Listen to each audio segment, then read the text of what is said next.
These delicious and smoky seitan ribs are made even better by the often forgotten about but totally versatile mushroom.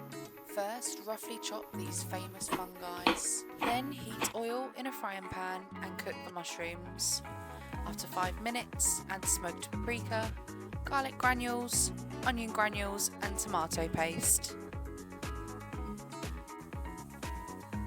Add chickpeas to a blender along with the cooked mushroom mixture, soy sauce, liquid smoke and barbecue sauce. Blend until smooth. In a large bowl, combine vital wheat gluten, the blended mushrooms and vegetable stock. Using the vital wheat gluten brings all the ingredients together to make a dough-like ball of seitan.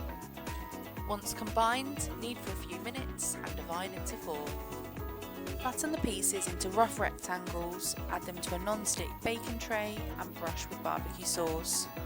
Cook in the oven, stopping halfway through to turn the pieces over and add more barbecue sauce. Once cooked, serve with corn on the cob, coleslaw and sweet potatoes. These plant-based ribs are fun to make and tasty to eat.